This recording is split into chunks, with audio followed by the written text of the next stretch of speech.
Hi friends, నేను నజర్ మీద చూస్తున్నారు టెక్ రిప్ వచ్చాను. ఫ్రెండ్స్, ఈరోజు ఈ వీడియోలో వచ్చేసి మనం స్టూడెంట్ ల్యాప్టాప్ బయింగ్ గైడ్ గురించి అయితే మాట్లాడుకుందాం. బేసిక్గా నేను మీకు రీసెంట్గా వచ్చేసి నేను గేమింగ్ ల్యాప్టాప్ బయింగ్ గురించి అయితే చేశాను కదా. సో ఎవరైతే గేమ్స్ ఆడాలనుకునే వాళ్ళకి అదైతే యూస్ఫుల్ అయితే అవుతుందో, ఒకవేళ మీరు గేమింగ్ ల్యాప్టాప్ కోసం చూసినట్లయితే ఆ వీడియో అయితే చూడండి, ఇక్కడ కార్డ్స్లో అయితే వదిలేస్తాను. లేదు మీరు ఒకవేళ స్టూడెంట్ ల్యాప్టాప్ కోసం చూసినట్లయితే కంపల్సరీ ఈ వీడియో అయితే చూడండి. మీరు అనుకున్నట్టుగా అన్నిటికీ ఒకటే ల్యాప్టాప్ అయితే సెట్ అవ్వదు. కంపల్సరీ ఏ సినారియోకి ఆ సినారియోకి తగ్గట్టుగా ల్యాప్టాప్ అయితే పర్చేజ్ చేయాలంటే ఎవరికి తగ్గట్టుగా వాళ్ళు ల్యాప్టాప్ అయితే పర్చేస్ చేయాలి, ఎవరి యూసేజ్కి తగ్గట్టుగా. సో ఎవరైతే స్టూడెంట్స్ ఉన్నారో స్టూడెంట్స్కి అయితే ఈరోజు బెటర్ ల్యాప్టాప్ బయింగ్ గైడ్ అయితే చెప్తాను. కంపల్సరీ వీటిని అయితే మీరు మైండ్లో అయితే ఉంచుకోండి, దానివల్ల మీకు చాలా యూస్ఫుల్ థింగ్స్ అయితే ఉంటాయి. So first thing, laptop buying గైడ్లో మనం మాట్లాడుకునే దాంట్లో సో స్టూడెంట్స్కి మెయిన్ థింగ్ వచ్చేసి portability. Form factor and portability అనేది చాలా చాలా ఇంపార్టెంట్. స్లిమ్గా ఉందా లేదా అనేది కంపల్సరీ చూసుకోండి. గేమింగ్ ల్యాప్టాప్స్ అంటే ఒక దగ్గర పెడతాం, మ్యాక్సిమం అక్కడ గేమ్స్ అయితే ఆడుకుంటాం, సరిపోతుంది. బట్ స్టూడెంట్ విషయానికి వచ్చేసరికి ఎవ్రీ టైం మనతో పాటు మనం ల్యాప్టాప్ని క్యారీ చేయాల్సిన విషయం చాలా చాలా ఇంపార్టెంట్. ఈవెన్ దో మనం ఇంటి నుంచి కాలేజ్కి వెళ్ళే టైంలో కానీ, కాలేజ్ నుంచి ఇంటికి వచ్చే టైంలో కానీ, ఎక్కడికైనా ట్రావెల్ చేసే టైంలో కానీ, ఎస్పెషల్గా మన బ్యాక్లో కంపల్సరీ ల్యాప్టాప్ అయితే క్యారీ చేయాల్సిన అవసరం అయితే ఉంటుంది. సో ఆ టైంలో మనకి కావాల్సింది ఏంటంటే ఫామ్ ఫ్యాక్టర్ అనేది వెరీ వెరీ ఇంపార్టెంట్. ల్యాప్టాప్ అనేది చాలా స్లిమ్గా ఉండేటట్టు చూసుకోండి, దట్టు వెయిట్ కొంచెం తక్కువగా ఉండేటట్టు చూసుకోండి. ఎందుకంటే బ్యాక్లో నాట్ ఓన్లీ ల్యాప్టాప్ మనం వేరే కూడా క్యారీ చేయాల్సిన అవసరం ఉంటుంది. కాబట్టి కంపల్సరీ మీరైతే బిలో 2 kgsలో మంచి ఫామ్ ఫ్యాక్టర్లో స్లిమ్గా ఉండే ల్యాప్టాప్ అయితే చూసుకోండి. అండ్ ఎస్పెషల్గా సైజ్ అనేది వెరీ వెరీ ఇంపార్టెంట్. సైజ్ అనేది మీకు 12 inches to 14 inches, అంతకు మించి అయితే మీరు వెళ్ళమాకండి. 15.6 inches అంటే మీకు బ్యాక్లో కొంచెం ఇబ్బంది అయితే అవుతుంది ల్యాప్టాప్ని క్యారీ చేయడం. సో స్టూడెంట్స్కి 14 inch or 12 inch full HD display అనేది మోర్ దెన్ ఎనఫ్. మీరు డిస్ప్లే విషయానికి వచ్చినట్లయితే కంపల్సరీ ఫుల్ హెచ్డీ డిస్ప్లే ఉండేటట్టు చూసుకోండి. 14 inches డిస్ప్లే అయినా సరే మీకు బెటర్ ఎక్స్పీరియన్స్ అయితే ఉంటుంది. ఐపీఎస్ డిస్ప్లే అయితే ఇంకా బెటర్ కలర్స్ అయితే మీకు ఉంటాయి. సో కంపల్సరీ ఈ రెండైతే very very important. Form factor and full HD display and very very important. Right, next వచ్చేసి సిపియూ గురించి మాట్లాడుకుందాం. సో ఎప్పుడైనా సరే చాలామంది ఏం ఆలోచిస్తారంటే స్టూడెంట్స్ కూడా గేమింగ్ ల్యాప్టాప్ అంటే ఒక మంచి గ్రాఫిక్ కార్డు ఉన్నది తీసుకుందామని చెప్పేసి 55,000 60,000 పెట్టి తీసుకుంటారు. బట్ మీరు అక్కడెక్కడ నష్టపోతారు. మీరు ఒకటి ఆలోచించండి, ఏంటంటే మీ యూసేజ్ కేసులో అనేది మీరు గేమింగ్ అనేది చాలా తక్కువ ఆడొచ్చు, ఎప్పుడో ఒకసారి అయితే ఆడొచ్చు. బట్ దానివల్ల మీరు చాలా చాలా ఫీచర్స్ అయితే కోల్పోతారు. స్టూడెంట్స్ అనే వాళ్ళు ఎప్పుడైనా సరే ఒక ల్యాప్టాప్ పర్చేజ్ చేశారంటే మాత్రం ట్రెండీగా ఉండాలి. ఆ ల్యాప్టాప్ అనేది ఎంత ట్రెండీగా ఉండాలంటే ఈచ్ అండ్ ఎవ్రీ చిన్న చిన్న ఫీచర్స్ అన్నీ మనకు ఉండాలి అండ్ బెటర్ ఎక్స్పీరియన్స్ మనం ఫీల్ అవ్వాలి స్టూడెంట్కి. ఎస్పెషల్గా గేమర్స్ అంటే అఫ్కోర్స్ వాళ్ళు ఒక దగ్గర పెట్టి ఆడతారు, అది వేరే విషయం. సో ఆ విషయానికి వచ్చినట్లయితే ఖచ్చితంగా మీరు మెయిన్ కాన్సన్ట్రేట్ చేయాల్సింది సిపియూ కాన్సన్ట్రేట్ చేయండి. జీపీయూ గురించి మీరు ఎట్టి పరిస్థితుల్లో ఆలోచించమాకండి. ఏదైతే మీకు ఇంటిగ్రేటెడ్ గ్రాఫిక్ కార్డ్స్ వస్తాయో అవి మోర్ దెన్ ఎనఫ్. మీరు 4K మూవీస్ చూడాలన్నా సరే, 4K స్ట్రీమింగ్ చేయాలన్నా సరే మీకు ఎటువంటి ప్రాబ్లం అయితే ఉండదు. ఇక సిపియూ విషయానికి వచ్చినట్లయితే most of the student laptops కొనేవాళ్ళు మ్యాక్సిమం మీరు ఇంటెల్ అయితే ప్రిఫర్ చేయండి.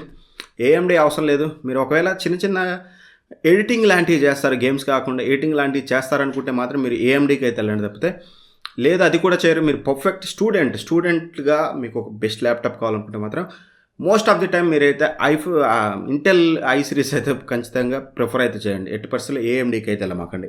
ఇక మనం బడ్జెట్ని బట్టి కనుక మనం ఇంటెల్ ప్రాసెసర్స్ కనుక మనం చూసినట్లయితే స్టూడెంట్స్ మోస్ట్లీ కొనే ల్యాప్టాప్స్, సో నాకు తెలిసి మధ్య తరగతి స్టూడెంట్స్ ఎవరైనా సరే 30,000 to 40,000 అయితే ఉంటుంది.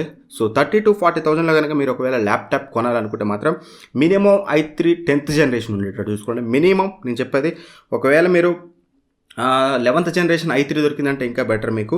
సో ఖచ్చితంగా మీరు 30,000 to 40,000లో i3 11th జనరేషన్ కానీ 10th జనరేషన్ కానీ ఉండేటట్టు చూసుకోండి. అలానే Ryzen 3 3rd జనరేషన్ కంటే పైన ఉండేటట్టు అయితే చూసుకోండి అనమాట. సో ఇవి చాలా చాలా ఇంపార్టెంట్. ఆ బడ్జెట్ ప్రైస్ పాయింట్లో మనకి ఎటువంటి i5 ప్రాసెసర్లు అయితే మనకైతే లభించవు. సో ఆబ్వియస్లీ మనం i3 ప్రాసెసర్ అయితే తీసుకోవాలి. సో స్టూడెంట్స్ కాబట్టి పెద్ద హెవీ టాస్క్లు అయితే ఉండవు కాబట్టి, MS ఆఫీస్ లేకపోతే చిన్న కోడింగ్ కాబట్టి ఎటువంటి ప్రాబ్లం అయితే ఉండదు. ఒకవేళ మీ బడ్జెట్ అనేది 40 నుంచి 50K వరకు కనుక మీరు కొనాలనుకుంటే మాత్రం కంపల్సరీ i5 10th జనరేషన్ ఉండేటట్టు చూసుకోండి. అండ్ i5 11th జనరేషన్ వస్తే ఇంకా బెటర్. i5 11th జనరేషన్ తోటి ఆల్రెడీ మనకి 50,000 బడ్జెట్లో ఏసూస్ కానీ వేరే అదర్ బ్రాండ్స్ కూడా మనకి తీసుకొచ్చాయి ఆ బడ్జెట్ ప్రైస్ పాయింట్లో. ఒకవేళ మీకు ఆ ల్యాప్టాప్స్ కావాలంటే తీసుకోండి.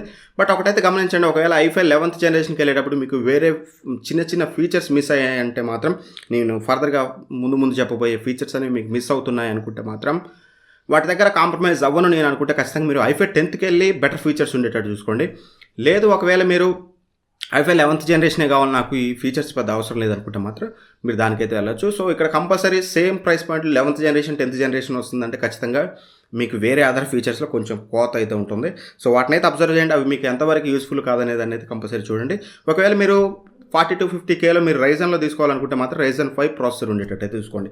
సో ప్రాసెసర్ పరంగా క్లియర్ 30-40K వచ్చేసి మీకు i3 10th gen are high, లేదు 40-50K అంటే మాత్రం i5 10th generation or 11th generation or Ryzen 5 ఉండేటట్టు అయితే చూసుకోండి. సో గ్రాఫిక్ కార్డ్ గురించి అయితే నేను మాట్లాడట్లేదు, ఎందుకంటే మీకు ఇంటిగ్రేటెడ్ గ్రాఫిక్ కార్డ్ అనేది మోర్ దెన్ ఎనఫ్ అనేది చెప్తాను స్టూడెంట్స్కి.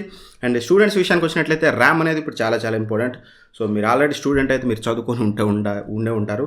సో ర్యామ్ అనేది కీ రోల్ అయితే ప్లే చేస్తుంది. మీకు ఎక్కువ యాప్స్ని మెమోరీలో ఉంచుకోవడం కానీ, యాప్కి సంబంధించిన డేటాని కానీ ఇమీడియట్గా CPUకి అందించి ఆ ప్రాసెసింగ్ టైంలో ఫాస్ట్ ప్రాసెసింగ్ ఉండాలంటే మాత్రం మీకు హై స్పీడ్ ర్యామ్స్ యూజ్ చేయాలి. 3200 MHz స్పీడ్ ఉన్న ర్యామ్స్ అయితే చూసుకోండి. మినిమం ఒకవేళ మీ బడ్జెట్ అనేది బిలో 35K అయితే మాత్రం మీకు 4GB ర్యామ్ మినిమం ఉండేటట్టు అయితే చూసుకోండి. ఉంటుంది 4GB ర్యామ్. 8GB ర్యామ్ అనేది చాలా రేర్ కేసెస్లో దొరుకుతుంది అక్కడ మీకు. అబోవ్ 35K అయితే మాత్రం కంపల్సరీ మీరు 8GB ర్యామ్ ఉండేటట్టు అయితే చూసుకోండి. Above 30K compulsory, 35K. Below 35K మీకు 8GB దొరికితే బెటరే, బట్ ఎక్కడ కాంప్రమైజెస్ జరుగుతున్నాయి అనేది కంపల్సరీ ఆలోచించండి. ఎప్పుడైనా సరే మీరు ల్యాప్టాప్ కొనేటప్పుడు గుడ్డిగా అక్కడికి వెళ్ళి i5 ఉందా, లేకపోతే ర్యాము 8GB ఉందా, 16GB ఉందా చూసి ఈ ప్రైస్ ఇది తక్కువ ఉంది అది ఎక్కువ ఉందని మీరు డిఫైన్ చేసుకోవద్దు. ప్రైస్ ఎక్కువ తక్కువ ఎందుకు ఉందనేది ఖచ్చితంగా ఆలోచించండి. కొన్ని ఫీచర్స్ ఏవో ఒకటి వాళ్ళైతే వాటిని తగ్గించేస్తారు, కొన్నిట్లో పెంచేస్తారు, అవి అయితే అబ్జర్వ్ చేయండి. ఇంకా నెక్స్ట్ స్టోరేజ్ విషయానికి వచ్చినట్లయితే ఈ రోజులో SSD అనేది మస్ట్ అండ్ షుడ్గా ఉండాలి. అది ఏ టాస్క్లు చేసినా సరే మీకు అది స్పీడ్ పర్ఫార్మెన్స్ ఉండాలంటే మాత్రం, హై స్పీడ్ పర్ఫార్మెన్స్ ఉండాలంటే మాత్రం కంపల్సరీ మీరు ఓవర్ HDD మీరు ఖచ్చితంగా SSD ఉండేటట్టు అయితే చూసుకోండి. సాలిడ్ స్టేట్ డ్రైవ్ ఉండేటట్టు చూసుకోండి.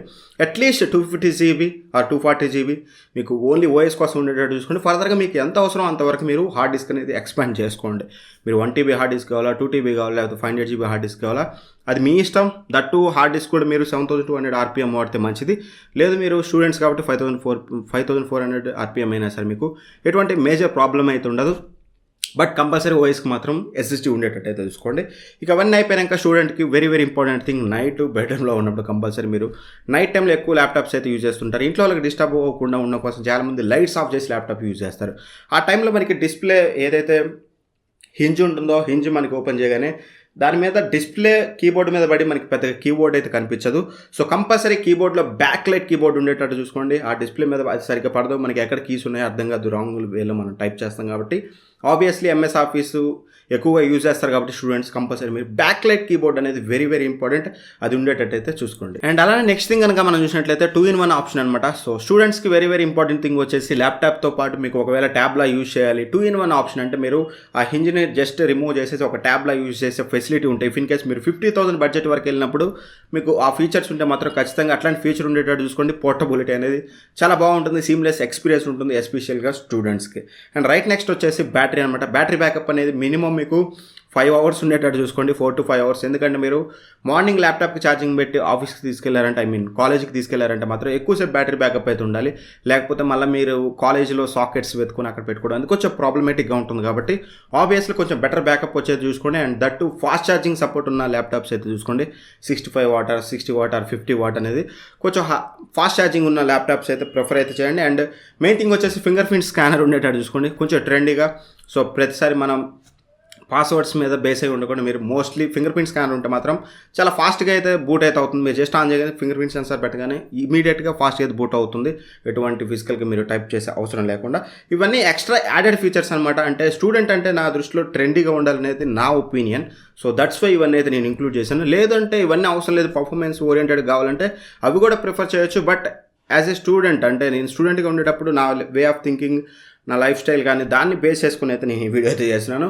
అండ్ ఎస్పెషల్గా ఈ రోజుల్లో Type-C పోర్ట్ అనేది వెరీ వెరీ ఇంపార్టెంట్. మీ ల్యాప్టాప్కి Type-C పోర్ట్ ఉందా లేదా చూడండి, ఎందుకంటే నవే డేస్ ఎవ్రీథింగ్ Type-C, ఏ గ్యాడ్జెట్ అయినా ఏదైనా సరే Type-C ఉండేటట్టు అయితే చూసుకోండి. అండ్ ఇంకో థింగ్ వచ్చేసి ఖచ్చితంగా ఫ్రంట్ కెమెరా అనేది HD ఫ్రంట్ కెమెరా ఉండేటట్టు అయితే చూసుకోండి. మరి 360p కానీ 480p కెమెరాస్ ఉంటే మాత్రం VGA కెమెరాస్ అయితే ప్రిఫర్ చేయమాకండి. ఎందుకంటే most of the time students అనేవాళ్ళు మనకి కాన్ఫరెన్స్ కాల్స్ తీసుకుంటారు, ఆన్లైన్ క్లాసెస్కి అటెండ్ అవుతుంటారు, మాట్లాడాల్సింది ఉంటుంది. ఎక్కువసేపు మన ఫ్రంట్ కెమెరా మీద ఎక్కువసేపు యూజ్ చేస్తాం కాబట్టి కంపల్సరీ బెటర్ ఫ్రంట్ కెమెరా ఉండేటట్టయితే చూసుకోండి. మినిమం HD ఫ్రంట్ కెమెరా ఉండేటట్టు అయితే చూసుకోండి. ఇవన్నీ అయిపోయాక నేను ఇవన్నీ ఎందుకు చెప్పావన్నా అంటే మాత్రం కంపల్సరీ మీరు ఓన్లీ పర్ఫార్మెన్స్ ఓరియంటెడ్గా తీసుకుంటే పెద్ద ప్రాబ్లం లేదు. మీరు ఫింగర్ ప్రింట్ స్కానర్ కానీ 2-in-1 ఆప్షన్ కానీ ఫాస్ట్ ఛార్జింగ్ కానీ ఇవన్నీ బ్యాక్ లైట్ కీబోర్డ్ కానీ ఇవన్నీ పెద్ద ఇంపార్టెంట్ కాకపోవచ్చు కొంతమందికి. బట్ కాకపోతే యాజ్ ఏ స్టూడెంట్కి ఇవన్నీ ఉంటే మాత్రం మీకు యూజర్ ఎక్స్పీరియన్స్ అనేది నెక్స్ట్ లెవెల్లో ఉంటుంది. సో నవ్వే డేస్ యూజర్ ఎక్స్పీరియన్స్ అనేది very very important. So compulsory user experience మీద మీరు కాన్సన్ట్రేట్ చేసేటట్లయితే మాత్రం ఇవన్నీ అయితే ప్రిఫర్ చేయండి. లేదా నాకు యూజర్ ఎక్స్పీరియన్స్ ఇవన్నీ బొక్క ఏమొద్దు, జస్ట్ మంచి ల్యాప్టాప్ కావాలి అనుకుంటే మాత్రం అది అప్ టు యూ. మీరు ఇంకొంచెం బెటర్ సిపియూ కానీ బెటర్ ల్యాప్టాప్ కానీ కొనడానికి అయితే ట్రై చేయండి. బట్ ఇవన్నీ చూసుకుంటే కొంచెం బెటర్ ఎక్స్పీరియన్స్ అయితే ఉంటుంది, అవన్నీ అయితే ఆలోచించండి. అండ్ ఎవరైతే స్టూడెంట్స్ లైక్ ఆటోక్యాడ్ ఇట్లాంటి క్యాడ్ సాఫ్ట్వేర్స్ యూజ్ చేస్తారో, 3D రెండరింగ్ సాఫ్ట్వేర్స్, వాళ్ళకి మాత్రం ఈ బయింగ్ గైడ్ అయితే మీరు రిఫరెండంగా అయితే తీసుకోవద్దు. కంపల్సరీ నేను ఆల్రెడీ ఒక గేమింగ్ ల్యాప్టాప్ బయింగ్ గైడ్ అయితే చేశాను, ఆ వీడియో అయితే చూడండి. ఎందుకంటే క్యాడ్ లాంటి సాఫ్ట్వేర్లు అంటే ఏంటంటే 3D రెండరింగ్ ఉంటుంది. సో వాళ్ళకైతే ఈ ల్యాప్టాప్ అయితే సెట్ అవ్వదు. ఎవరైతే పర్ఫెక్ట్గా స్టూడెంట్ MS ఆఫీస్ లేకపోతే చిన్న చిన్న కోడింగ్ మల్టీ టాస్కింగ్ చేస్తారో వాళ్ళకైతే ఇది ది బెస్ట్ అయితే ఉంటుంది అండ్ ది బెస్ట్ ఎక్స్పీరియన్స్ అయితే ఇస్తుంది. లేదు మీరు గేమర్ అయితే మాత్రం గేమ్స్ ఆడుతూ ఒకవేళ ఇట్లాంటి స్టూడెంట్లా యూజ్ చేయాలంటే మాత్రం మీరు గేమింగ్ ల్యాప్టాప్ బయింగ్ గైడ్ అయితే చూడండి, అక్కడ నుంచే తెలుస్తుంది. అండ్ ఏవైతే నేను ఇవన్నీ చెప్పానో వీటిని బేస్ చేసుకొని నేను బెటర్ ల్యాప్టాప్స్ అయితే కొన్ని పిక్ చేశాను. ఎవ్రీ మంత్ వీడియో చేయడం కష్టం కాబట్టి ఆ ల్యాప్టాప్స్ అనేది ఎప్పటికప్పుడు డిస్క్రిప్షన్లో చేంజ్ చేస్తూ ఉంటాను, ట్రెండ్కి తగ్గట్టుగా బెటర్ ల్యాప్టాప్స్ అనేది. మీ బడ్జెట్ అంతా, మీరు ఏ బ్రాండ్లో కొనాలనుకుంటున్నారు అనే దాన్ని బట్టి కింద డిస్క్రిప్షన్లో లింక్స్ అయితే ఉంటాయి, వాటి మీద క్లిక్ చేసి మీకు నచ్చిన ల్యాప్టాప్ అయితే పర్చేస్ చేయండి. సో ఈ వీడియో కనుక మీకు నచ్చినట్టయితే ఖచ్చితంగా లైక్ చేయండి. ఈచ్ అండ్ ఎవరి ఫ్రెండ్స్ అందరికీ షేర్ అయితే చేయండి, కాలేజ్ స్టూడెంట్స్ అందరికీ. సో చాలామందికి అయితే యూజ్ అయితే అవుతుంది. సో ఎవరైతే కొనాలనుకుంటున్నారో ఎస్పెషల్గా వాళ్ళకి తగ్గ బడ్జెట్లో వాళ్ళు బెటర్ ల్యాప్టాప్ అయితే చూస్ చేసుకుంటారు. సో మీరు కూడా కొంచెం వాళ్ళకి హెల్ప్ చేసినట్లయితే ఉంటుందన్నమాట. అండ్ అలానే మన ఛానల్ కూడా హెల్ప్ చేసినట్లయితే ఉంటుంది. ఎనీవే ఈ వీడియో నచ్చితే వన్స్ అగైన్ చెప్తున్నా, ఖచ్చితంగా లైక్ చేయండి, అందరికి షేర్ చేయండి. ఇప్పటివరకు మన ఛానల్ చూస్తూ సబ్స్క్రైబ్ చేయకపోయినా, లేదంటే ఫస్ట్ టైం చూస్తున్నా ఖచ్చితంగా మన ఛానల్ సబ్స్క్రైబ్ చేసుకొని పక్కనున్న బెల్ ఐకాన్ అయితే ప్రెస్ చేయండి. Anyway thank for watching. By by. జై హింద్.